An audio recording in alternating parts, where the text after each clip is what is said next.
everyone, and welcome to our cooking demonstration for A Taste of Culture Community Cookbook. Before Lori and I get into how to making some of our favorite recipes and the stories behind them, I'm excited to share with you a little bit more about A Taste of Culture and how you can submit your own recipe. We've decided to launch our upcoming community cookbook. Like previous opportunities, A Taste of Culture Community Cookbook is focused on sharing residents' unique cultural heritage and participating in respectful discovery. We are currently accepting recipes and invite you to submit one of your own.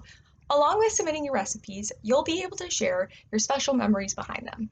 The recipe you choose can be culturally significant, or represent a family tradition, or be a fan favorite.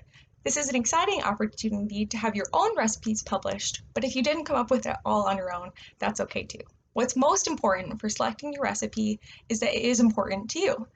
All recipes, from entrees and desserts to drinks and sauces, are eligible for submission. We've included the information on how to submit your recipe in this video. You'll have the opportunity to submit your information online via digital form, but CFI staff are also available by phone to help write down recipes for those who are unable to do so.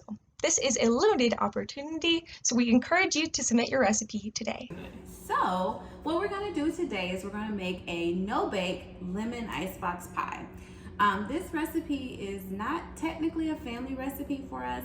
However, it is a fan favorite at my house. My husband loves dessert, and I'm not really a baker, but I do like to make sure that we have something sweet in the house. So I found this perfect recipe that is quick, easy, and delicious.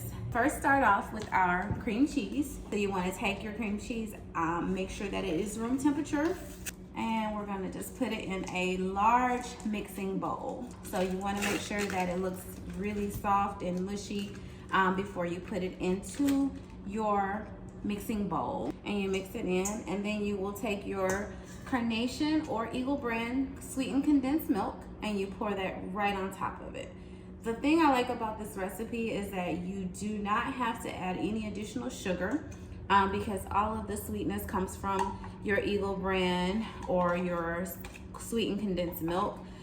Then the fun part, so you take the mixture of your cream cheese and your milk, and you'll take a hand mixer, or you can do it by hand if you like. I like to use the hand mixer because it makes it a little bit creamier and smoother when you actually put it into your pie crust.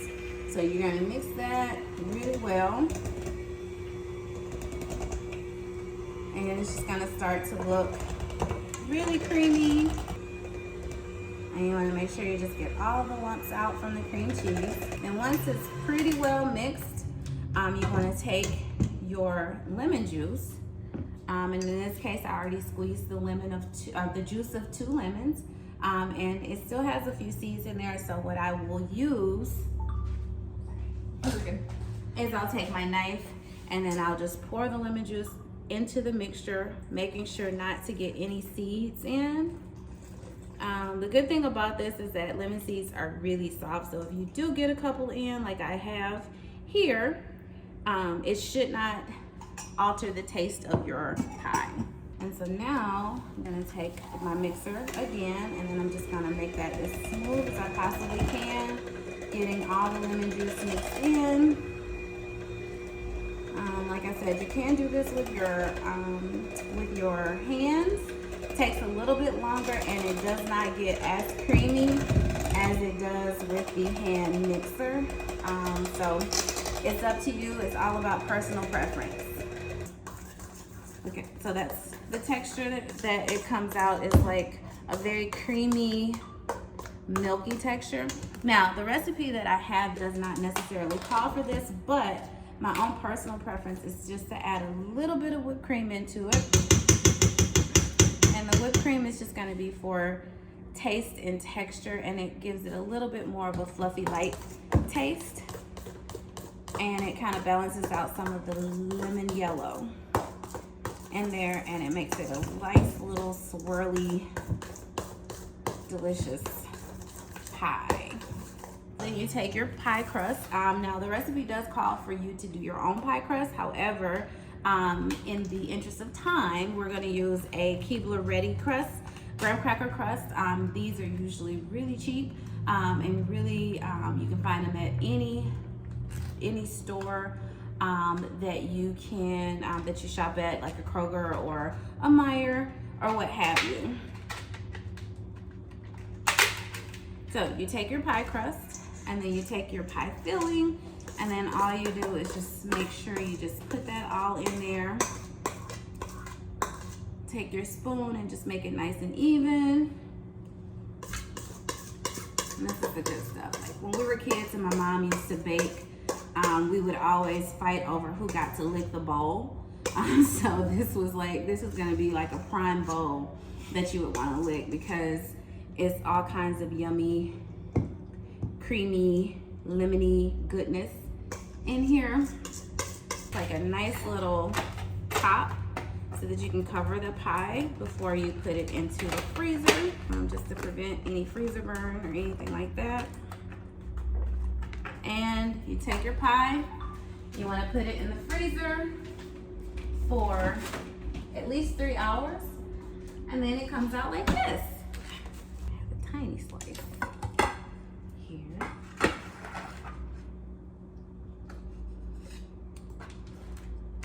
And I have a couple of forks over there. I've been so excited to try this pie. And here we go.